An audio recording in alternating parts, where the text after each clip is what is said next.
Hello everyone, Steve here. Today I'm going to do a PSA grading reveal video. The subject today is the 1966 East Hills Pittsburgh Pirates set. This was issued by a shopping center in Pittsburgh in 1966. The Pirates in 1966 were third in the National League with 92 wins.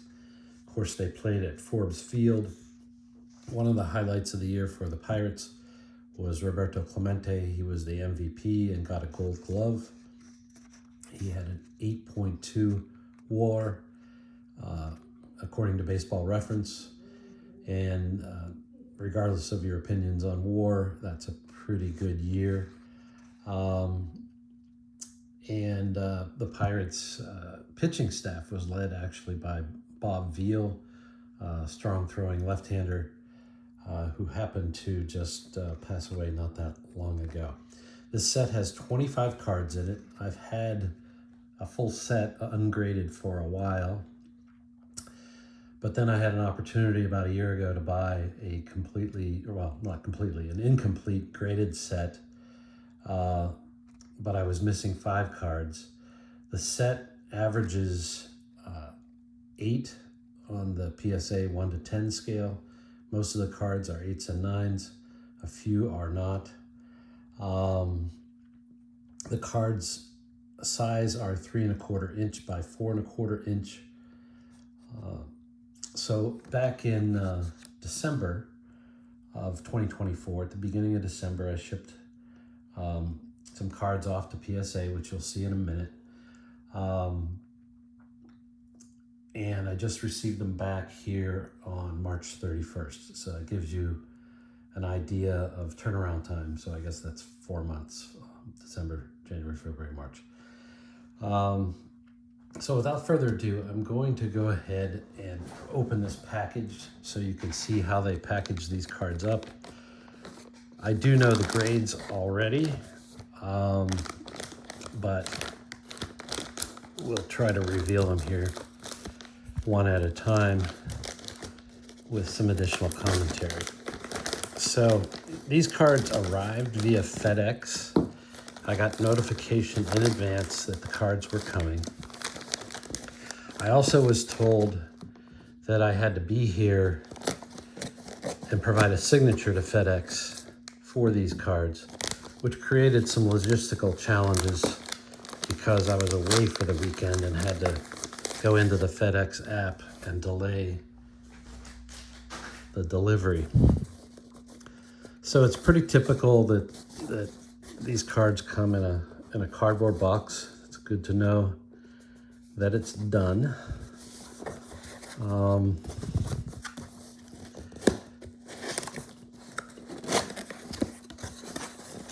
here's the paperwork.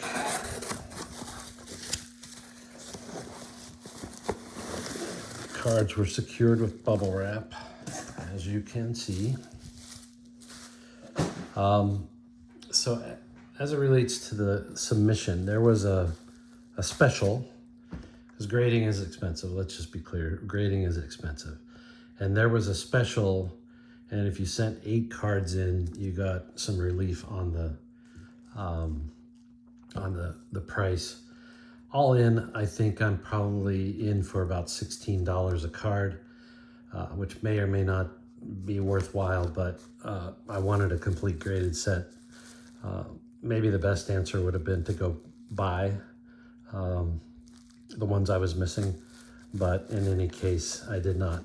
So in the process, I sent in 7 of the East Hills cards, and I sent in 1 T206 card that I happen to have to get to the 8 that I needed to get the discount. So you can see the backs of the East Hills cards have nothing on them. So I'm going to open this PSA card, and this is T206, a Piedmont back. Not a bad looking card, to be honest. Rounded corners but good coloring, if you can see here. And this happens to be a guy named McGlynn from Milwaukee. I'm a Pirates fan, but I also spent 22 years in Milwaukee, so here we go. This got a 2. You can see they're up to, what is it, 10 digits now, I think, in terms of the grading, as grading has just gone nuts. Back in 2021/22, they were in the 6 ranges. Now they're in the 10. So that's a nice card. Okay, East Hills Pirates. So here we go. Willie Stargell. So I already have, I think, a Willie Stargell. I thought this one was pretty nice, obviously, because I sent it in for grading, and it got a 6. You know, it's really hard without magnification to know why a card gets the grade that it does. Even though I've done some grading here, some submissions, my strong recommendation is, unless you really know what you're doing, it probably makes the most sense to just buy a card that's already been graded. But so be it. 6 isn't bad, but it's nowhere close to the 8 or 9 that I have for the rest of the set. Okay, who's next? Al McBean. So he was obviously a pitcher. This one also got a 6. Not the end of the world, but it fills a slot that I need. Again, these cards look pretty nice. I don't know that centering is really the issue at all, but there must have been something that wasn't quite right. Next, we have Hall of Famer Bill Mazeroski, and this one got an 8. This is probably the big winner of the submission. Actually, if you talk about centering, it is centered differently from the Al McBean from top to bottom. I don't know which is the appropriate centering, to be honest, but you can see McBean has more space at the top than at the bottom, and Mazeroski has more space at the bottom compared to the top. And then you have Willie Stargell. I don't know. It seems to split the difference. It's really hard to say. Okay. Next we have Pete Mickelson. He got a 6 as well. Maybe it's centering because he's closer to the bottom. It's really hard to say.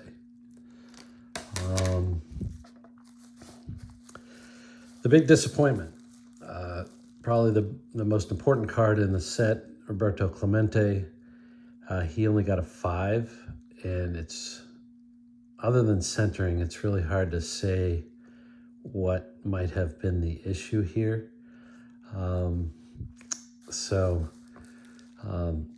I needed Clemente to fill the spot.